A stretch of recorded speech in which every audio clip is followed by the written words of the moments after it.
My boss fired me in front of the office and handed my job to his son.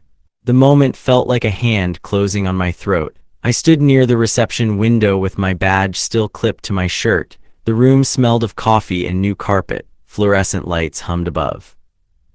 People gathered along the boardroom glass like they had come to watch a show. His voice moved in a steady, practiced calm. He called the change a transition, a step toward modern leadership.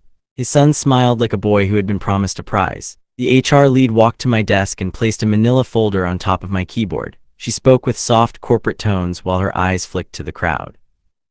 I remember the sound of the stapler as she closed the file. My hands found a small cardboard box. I put a few personal things inside. A faded CG coffee mug, a mug that read Best Uncle in black letters, a keychain shaped like a wrench. Each object felt heavier than its shape. Outside the building, the city air tasted metallic. Cars hissed by. I walked toward the bank where my parents had used to keep a box. I did not plan the route. My feet moved on habit like a machine set years before.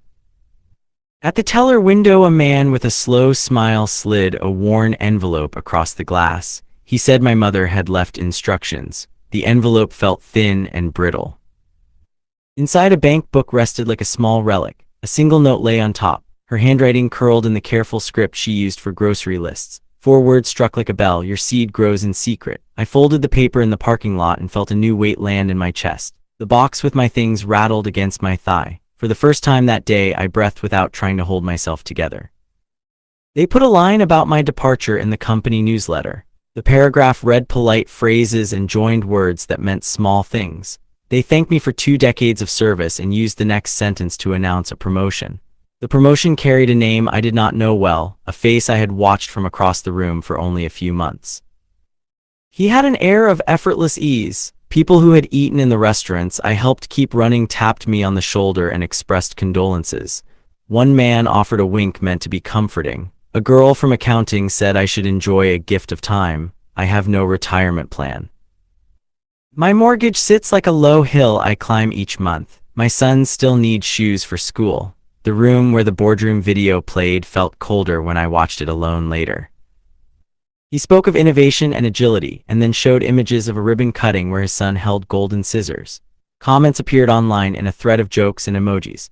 A former colleague sent a message with a string of applause emojis. The sting arrived in one sentence. My boss spoke to my face while the janitor emptied my locker. Your loyalty is quaint.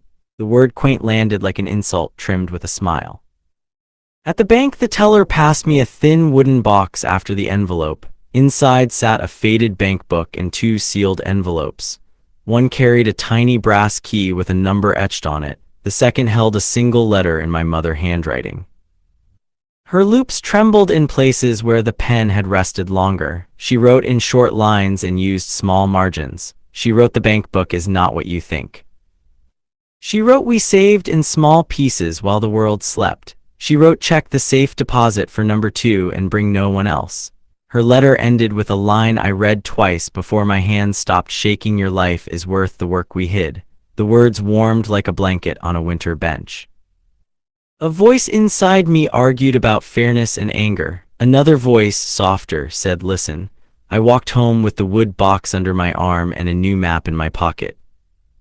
I grew up in a house where money did not speak loud. It moved quietly in jars, in folded bills hidden in second mattresses, in a blue notebook under the floorboard in the bedroom where my mother kept accounts in pencil. My father worked nights in a factory and arrived home smelling like oil. He washed slowly in the sink before he sat at the table. My mother mended shirts and kept ledgers. She wrote dates like prayers. When I was 10, he taught me how to change oil and to test a spark plug by feel. When I was 14, my mother showed me the exact fold that kept a shirt crease from showing. Work in our house felt like a language of its own. Love arrived in meals and in a hand placed on a shoulder. They taught me to measure worth in hours turned into pay and in the small acts you did without announcement. They taught me silence as a kind of dignity, a way to move through a world that rewarded noise. Those lessons sealed me into an identity. I became the man who stayed. I remember a wet night when my father did not come home with his toolbox. He sat at the kitchen table and stared at the wood grain. Rain tapped on the window. He had lost a job for a stretch. My mother lit a cigarette and then ground it out in the sink. She did not cry. She folded a napkin and wrote numbers in the fading light. She pawned a ring she wore when we were young and replaced it with a plain band a week later. The kids smelled worry like salt in the air. My father said the house would not fall. My mother whispered we will make it. They dug a small hole beneath the floorboard and hid a handful of pawned money. They kept a ledger in the blue notebook and a coffee tin full of coins. There were nights when my father hummed while he fixed a chair and nights when he did not speak at all. I learned patience from him and stubborn hope from my mother. In those small secrets, my parents grew an invisible scaffold that would hold things years later when the world shifted under my feet. Eli Navarro lived across the alley. He had a radio that tuned to an old show about markets, and he loved to point at numbers like a man naming familiar stars. He had no college degree. He had a habit of saving $5 a week in a cigar tin. He taught me a phrase about patience and numbers. His phrase arrived in the form of a smile and a slap on the back. Your moment will come. He had a slow way of explaining rules, and he spoke plainly when the world used too many words. On nights my kids were feverish, he carried over a thermos of soup and said, "Sleep now and save your energy." He spent afternoons showing me how to read an annual report with the reverence others gave an old Bible. When he died, he left me his cigar tin with a folded note inside. I took that tin to the bank the week after the funeral. The teller told me they had found a second tin in deposit number 2. The idea of 2 tins made sense, like 2 people holding a seam. The bank vault smelled of metal and dust. I opened deposit number 2 and found a thin ledger, a faded certificate, and a sealed envelope labeled "Do not open until you are needed." The ledger held tiny entries stretching across 3 decades. Each line recorded a deposit and a date. Each deposit seemed modest on its own.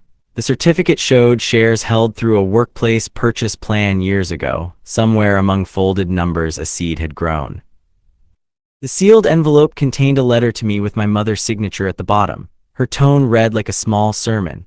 She explained the trust she and my father had formed quietly, how they had bought a few shares at a time, how the shares had multiplied without speeches or fanfare.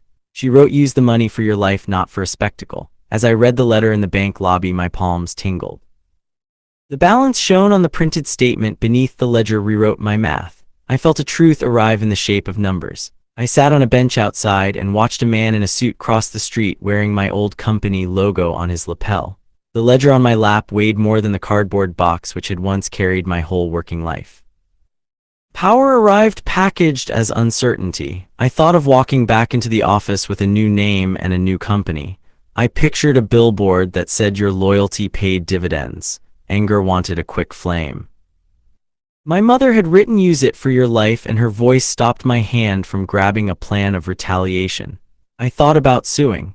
I thought about vanishing and starting over under new skies. I weighed the costs by listing outcomes aloud into the empty kitchen where the refrigerator hummed like a small engine. If I sued the company, I would drag a town I love into court and risk losing the respect of people who still live near our block. If I spent everything on my personal comfort, I would betray the lessons of thrift and care my parents had taught. If I used the money to topple him, I would become the kind of man who shops for revenge like a tool rack. Eli Navarro voice replayed in the attic of my head, "Your moment will come." The ledger flicked like a heartbeat under my palm. I decided to build more than to break. I would honor my parents with a new life, not with a public spectacle of pain. I returned to school at night and learned accounting basics and how to read balance sheets with fewer curious stares. I sat in a library with other grown men who had been told it was time to slow down. We shared coffee and a quiet hunger for skill. I opened a small service business with 2 old colleagues. We fixed refrigeration units and ovens, and we offered honest contracts. The first months felt like holding breath in winter. I used a portion of the trust as seed money. Most of the ledger remained untouched in its safe deposit. I learned to write proposals that read as promises. I listened to customers and found their real needs. While competitors sold smooth rhetoric, I sold proof of uptime measured against invoices. I took bids and counted weeks with the same care my mother had used to count pennies. We began to win small contracts. Each signed sheet felt like a letter from the future telling me I had chosen well. Word spread slowly in the trade. A chef who had once worked in a restaurant near my old roots called and recommended our team. An operations director took a second look at our maintenance log and asked for references. We fixed a cooling unit on a Saturday night, and the owner slipped an envelope into my pocket with a note the size of a napkin: "Thanks for not leaving us in the dark." I deposited checks and watched numbers grow on account screens. My sons called with small messages. My younger son said, "Dad, your jokes got better," and I could feel the grin he meant inside my chest. My older son sent a note with one word: "proud." I drank these gestures like water. I did not smell revenge in any of it. I smelled meals shared at a table where my wife's forehead softened like dough.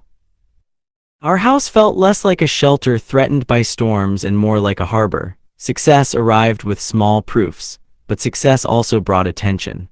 The son they had put in my old chair came to a site visit and smirked like a man who had never been taught to hold hands dirty.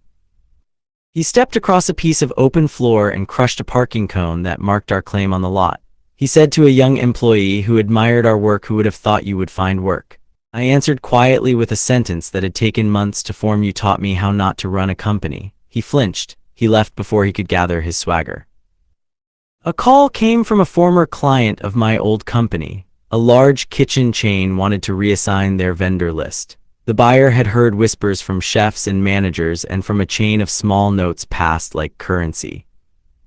We pitched on a rainy Tuesday, and we presented records of downtime avoided and costs trimmed in a way that made numbers look like truth. The buyer favored results over speeches. When they signed our contract, I felt both triumph and a chill. The account size lifted our small firm into another class.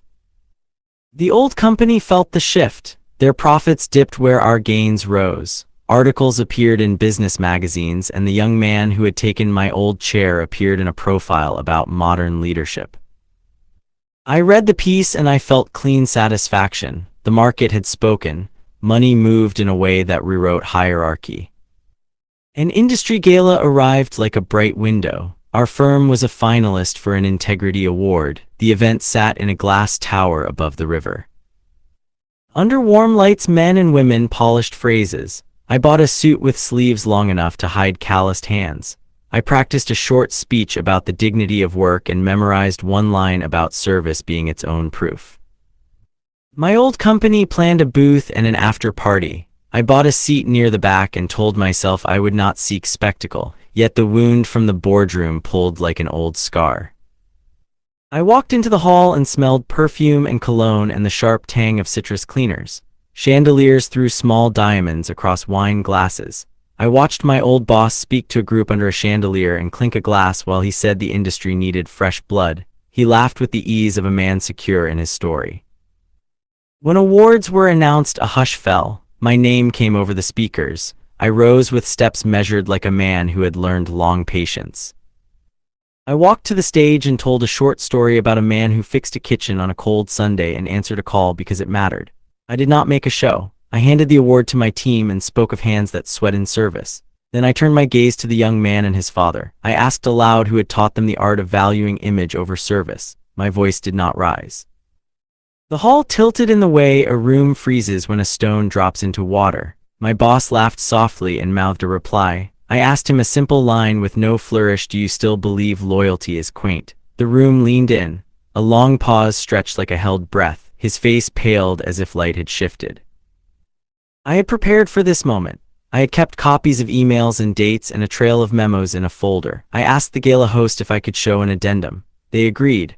On the large screen, I pulled up documents that appeared in black and white. I showed emails where my old boss promoted his son above people who had 10 and 20 years on the floor. I showed a chart of layoffs and promotions with lines that crossed in ways that left room for only one answer. I showed internal memos that misrepresented audit findings and shifted blame toward teams who had delivered results. I did not raise my voice. I let the documents speak, and the crowd leaned forward every time a page turned. The young man tried to interrupt. His father rose and spoke through a practiced smile. I opened a photograph of the ledger I had kept in the bank deposit and displayed a page with our new contract. The connection looked like a shape drawn in the dark and then lit. Murmurs grew like a tide. A woman in finance stood. She spoke with a voice quivering at first and then steady. She said she had been sitting on similar documents alone. Fear kept her quiet. She walked to the stage and laid down copies. An operations manager from a regional office climbed to a microphone and read dates that matched our timeline. A former HR clerk sent a live email to the event host proving policy had been bent. Each voice added a piece until the story no longer rested on my ledger alone. The young man fled the room before others could speak. My old boss tried to salvage his image. His practiced words sounded thin against the chorus of evidence. A journalist who had written the earlier puff piece came forward with a recorder and said he had facts to check. The gala turned from celebration to a scene of unraveling.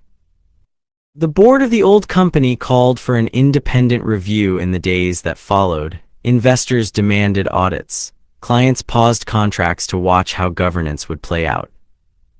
The company stock dropped as headlines questioned procurement practices.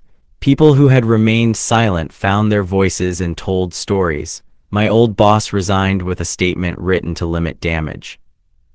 His son disappeared from client lists. Reports showed conflicts of interest and policy breaches. Lawsuits followed and the company faced legal and reputational consequences.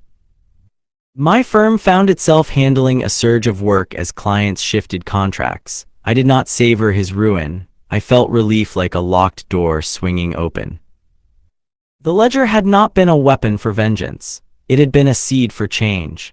I used the trust to pay debts, to raise wages for my crew, and to build a training program for experienced workers who found themselves edged out by the market hunger for youth.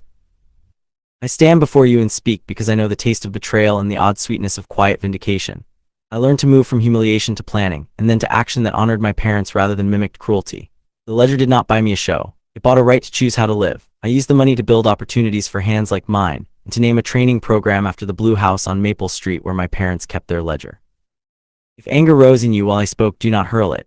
Turn it into work that lifts other people. If this story touched you, share it with someone who needs proof that loyalty holds value. Comment and tell me which part struck closest to home. Subscribe if you want more confessions from men who work with their hands and with their heads. If you want a practical guide to starting a small service business at midlife, type I want the blueprint and I will post step-by-step notes. I close with a small moment. The ledger sits now under a lamp on my desk. Its pages feel soft at the edges. Sometimes I open it and trace a line with a finger. I remember my father humming while he tightened a bolt and my mother counting pennies under the floorboard. I remember Eli Navarro with his cigar tin and his simple phrase, "The world gave me a night where a man in a suit took a microphone and offered a cruel word." It also gave me days where customers handed me notes with thanks and a thermos of soup left on a doorstep. I chose the path that kept both memory and dignity alive. The seed my parents planted grew in secret for years, and it grew into something that held up more than one life. If you listen and if you act with care, you will find your own quiet returns in measures that make sense for your life. You have reached the end of the text.